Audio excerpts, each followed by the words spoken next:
the cosmic role of dark chosen ones in the new earth. There's something inside you that has always felt ancient, older than your body, older than your name, older even than this world. It speaks to you in the silence between chaos. It moves beneath your skin when no one is watching, and it whispers truths you've been too afraid to say aloud because they don't match the stories the world told you. The truth is this: you were never meant to be ordinary. You were never meant to shine like everyone else. You were born to carry a different kind of light, one forged in shadow, one that terrifies those who haven't yet looked into their own darkness. You are a dark chosen one, and in this era, the collapsing age between the old earth and the new earth, you are not only needed, you are central. Most of humanity fears the dark. They've been taught it is evil, negative, wrong, but that's only because they don't understand it.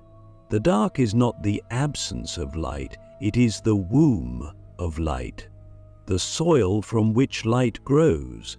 Without the dark, there is no birth. Without the dark, there is no transformation. And this is where you come in. You are not here to simply bring love and light. That is not your role. You are here to destroy illusions, to dissolve systems, to shatter false light with the power of your truth. And while the world celebrates the visible warriors, it is you, the invisible ones, who hold the keys to the real shift. Click subscribe to this channel to get more profound spiritual lesson. The new earth isn't being built with pretty words and superficial rituals. It is being birthed through energy, through vibration, and the frequency that can hold the greatest depth, the widest range, the most unapologetic truth is yours. You carry within you the cosmic blueprint for collapse and recreation. You are encoded with the architecture of endings. Your role is not to patch up the dying world with kindness. Your role is to let it die, to walk into the burning ruins of false consciousness and say, "Let it fall. I will stand in what remains." This isn't easy. That's why so few are called. That's why those who are chosen for this work must endure a path that looks more like destruction than destiny. You are isolated, misunderstood, judged. You walk through betrayals that break your heart, not once, but over and over. Why? Because your training is different.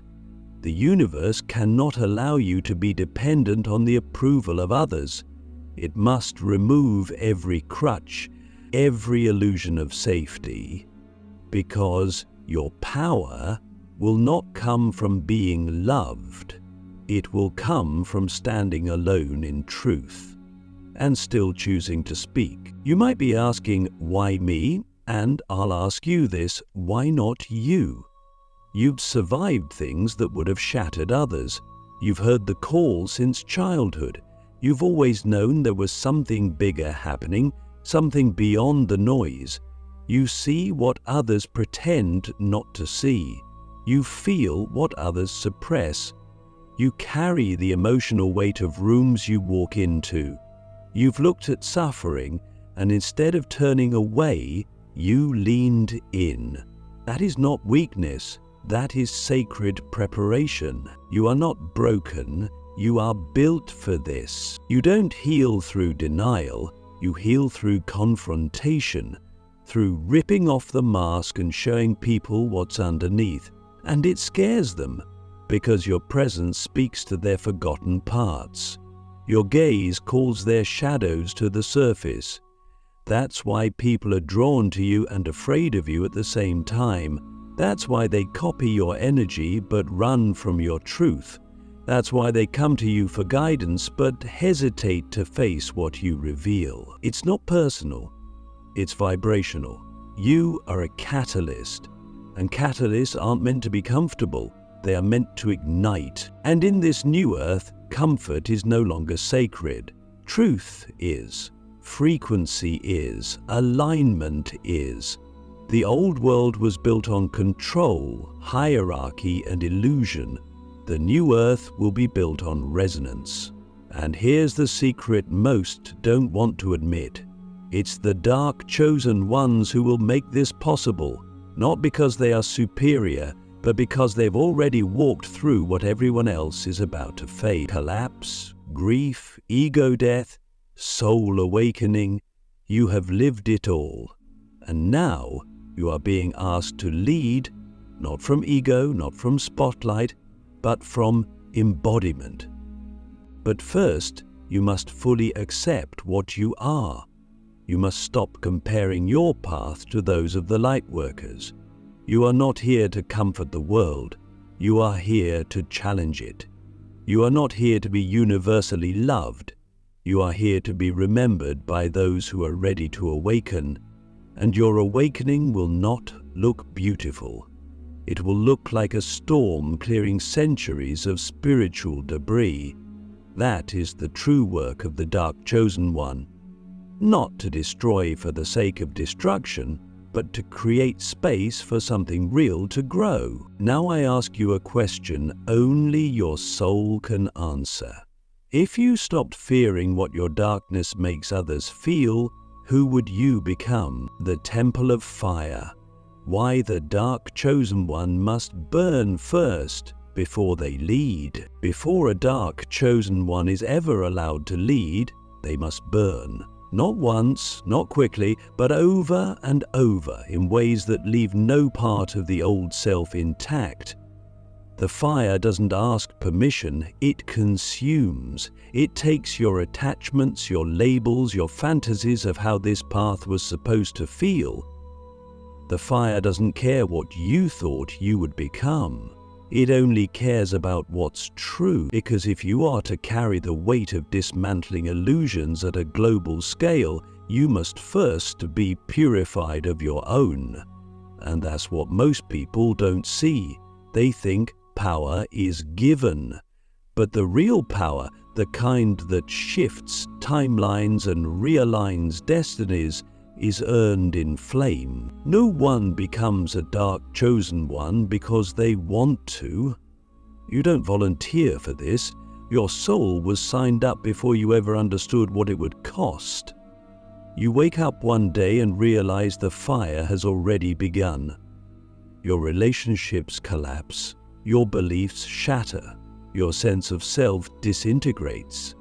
Everything you used to lean on, family, religion, career, even your own mind, starts to turn to ash, and you're left naked, alone, screaming into a universe that does not answer in words, but in silence. That silence is the temple, the initiation. You stand there, wondering if you've been cursed, if maybe you misread the signs, made a wrong turn, or pissed off some ancient god. But no.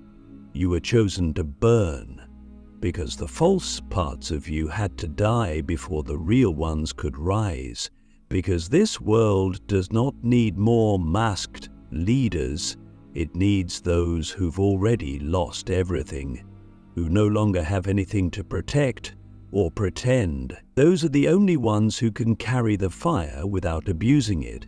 Those are the only ones who won't be seduced by the old power structures, because they've already been destroyed by them. The temple is not a place, it's an experience. It happens in heartbreak so deep you forget your own name. In isolation so complete you question if you're still real. In betrayal so sharp it severs lifetimes of karma in one blow. And yet, you stay, you don't run, you don't numb, you sit in it.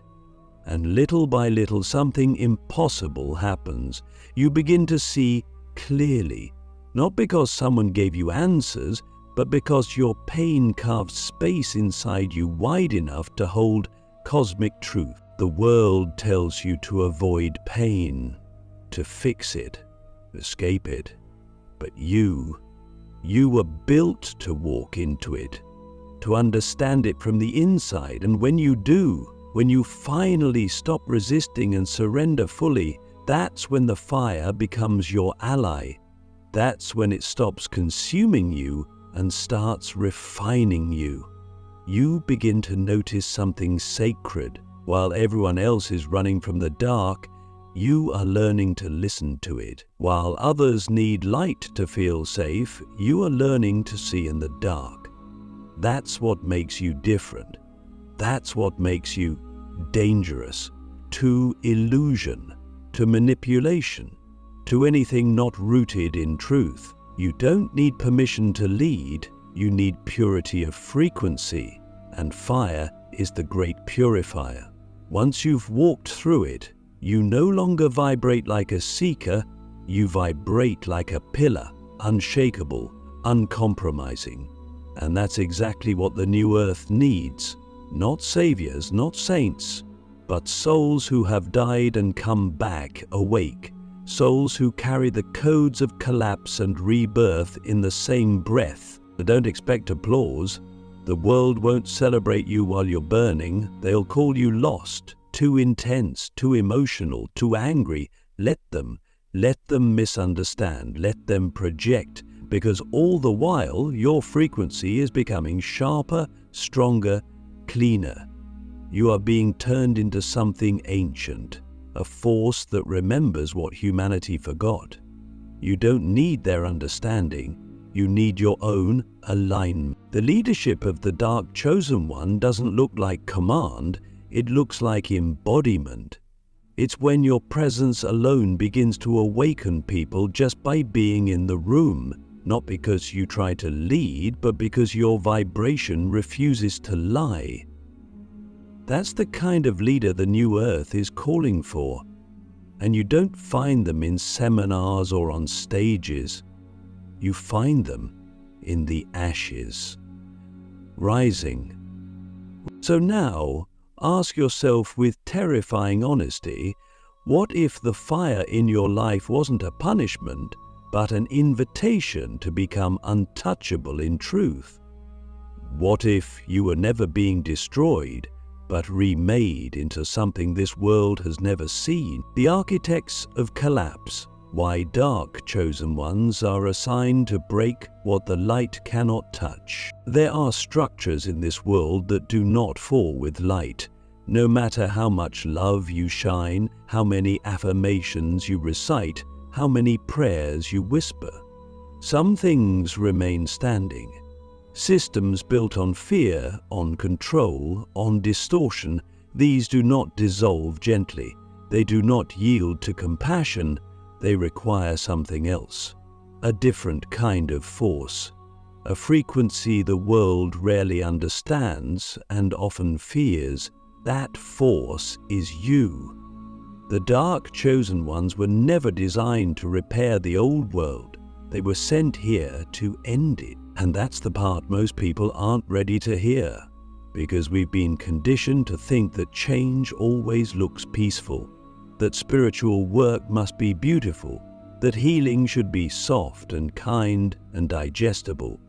But what happens when the lie is so rooted in the collective psyche that it won't even budge under the weight of light?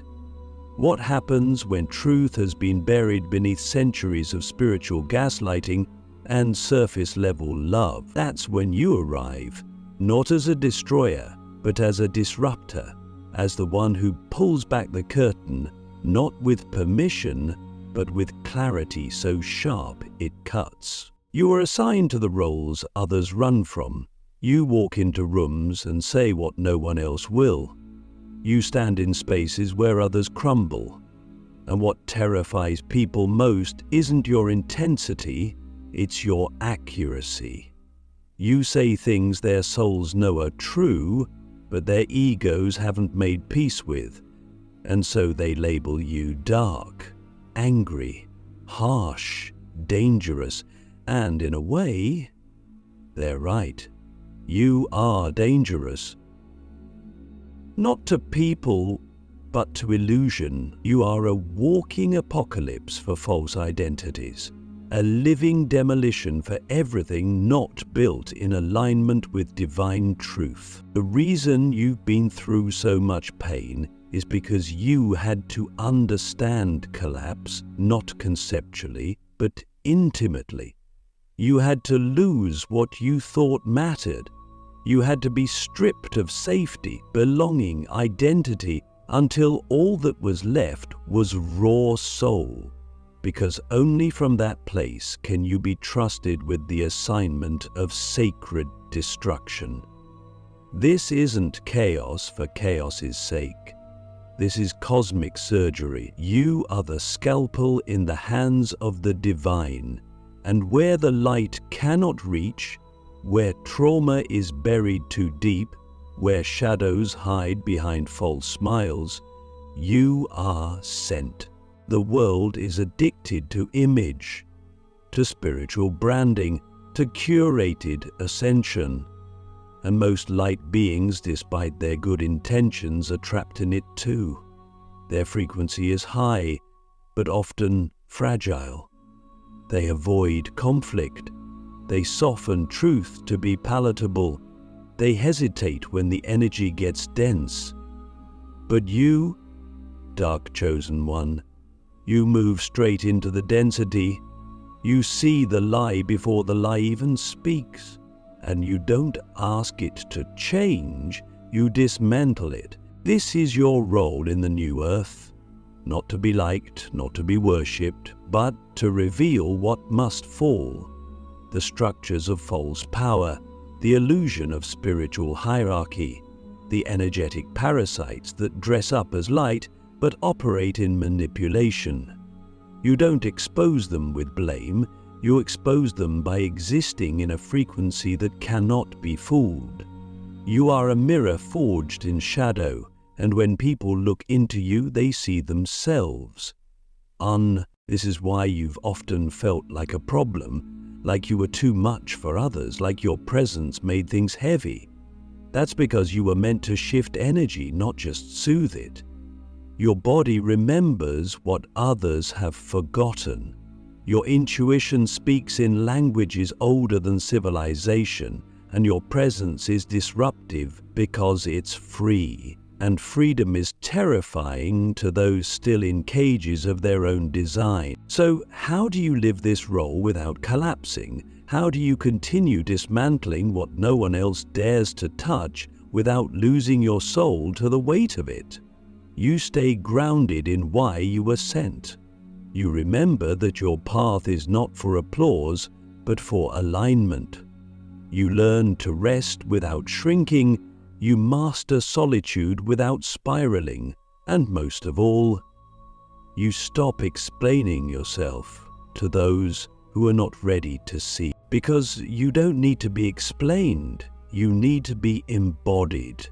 You are the architect of endings, the messenger of the in-between, the gatekeeper who makes sure that what passes into the new earth is real.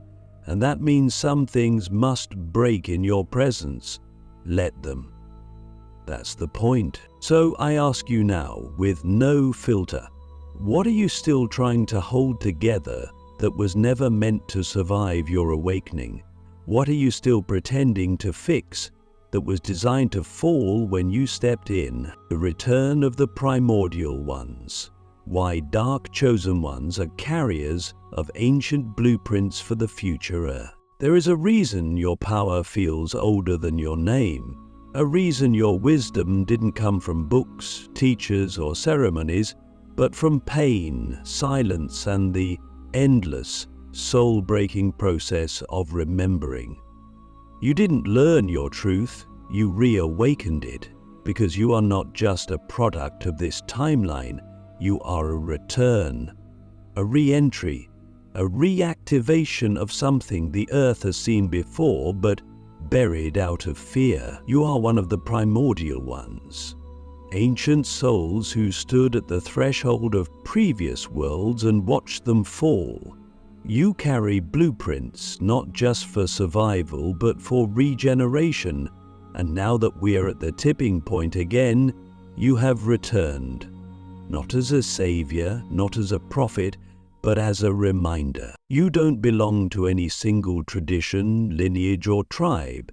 That's why you've never fully fit into any spiritual community. You aren't here to echo old teachings. You're here to resurrect what was never written down. The energetic knowledge coded in your body doesn't sound like any system because it predates all systems. That's why your path has been so difficult, because the very structures meant to support the awakening of others cannot hold you. You weren't meant to be held by them, you were meant to break them, so something new, something ancient and future at once can rise from the ashes. The new earth isn't coming, it's remembering itself through you. And that remembering requires those who are willing to walk without maps, who trust the language of vibration over validation, who know that real truth doesn't flatter the ego, it obliterates it. The dark chosen ones are not just here to protect sacred knowledge, they are here to embody it in motion, in chaos, in rebuilding, in standing silent in the center of the storm while all else trembles. You are the ones who know how to sit with grief and not rush it, who know that real transformation doesn't happen in 10 easy steps. It happens in initiations that strip your soul bare. You are the ones who know that sometimes the most loving thing you can do is to say no, to burn bridges that carry false light, to walk away from comfort and step into the unknown, because your soul said go, and that was reason enough. And here's the most important truth of all. You are no longer here to doubt yourself. That season is over. You've questioned long enough. You've shape-shifted to survive. You've dimmed your truth to be understood. But that was part of your training. That's how you learned the language of illusion, so you could now pierce it without hesitation. You no longer owe anyone a version of you they can accept. The world is not waiting for your perfection. It's waiting for your realness. When you speak, you won't always be heard. When you move, you won't always be followed. But everything in your frequency will leave a mark. It will stir something, unlock something, shake something loose that has been asleep for too long. And that, more than anything else, is your mission. Not to gather followers, but to awaken leaders. Not to be seen, but to trigger remembering. You were never meant to climb a ladder. You are the ladder. You are the bridge. And whether anyone acknowledges it or not, the world is already being rebuilt around your vibration. People don't have to understand you to be changed by you. That is your silent gift. That is your unshakable legacy. So now, I leave you with this. If you truly accepted that your energy was ancient and sacred, how would you walk through the world tomorrow? What would you stop tolerating? What would you finally allow yourself to become without fear, without filter, without delay? Because this is it. The return is complete, and the future begins when you stop hiding what you already are. The dark chosen ones are not coming. They have arrived.